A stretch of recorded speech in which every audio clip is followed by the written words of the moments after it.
Sí, correcto. El último encuesta estaba tan tocante cifra en el 2019.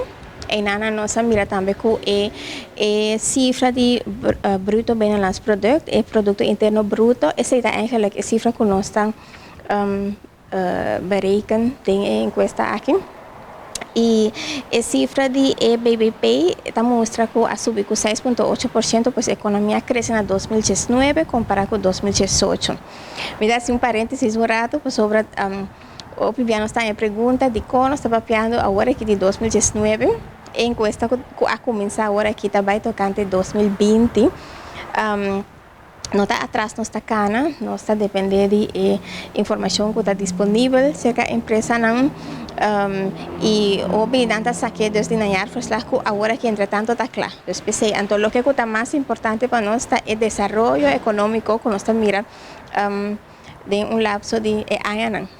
Isso é importante. A maneira de agora é bruto binnenlands product a subir com 6,3%, que estava crescimento de economia em 2019 comparado com 2018, e a área de construção a subir com 23,3%, isso é um segmento importante que nós estamos mirando que estava tendo crescimento em 2019, também estava tendo, nós estamos mirando a área de comércio, supermercado, não, também estava tendo valor agregado e jorega também. A Animatur, empresa que recebeu uma invitação para participar, para por favor não participar, encuesta que está muito importante, esta parte de lo que nós estamos usando para verificar gente, cifra que nós meter, pues está muito importante para toda empresa por participar.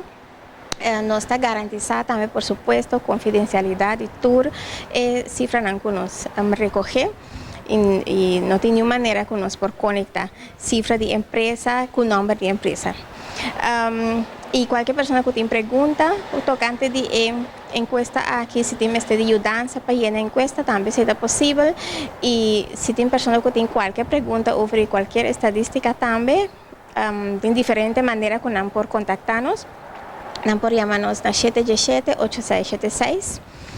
Nós temos página também riba internet, que tem turnos publicaciones, que está www.cbs.nl/Caribes-Nederland. Nós temos Statline também, que tem diferentes dados que por download grátis, é opendata.cbs.nl. E finalmente, nossa Facebook página, que está Statistics Caribbean Netherlands.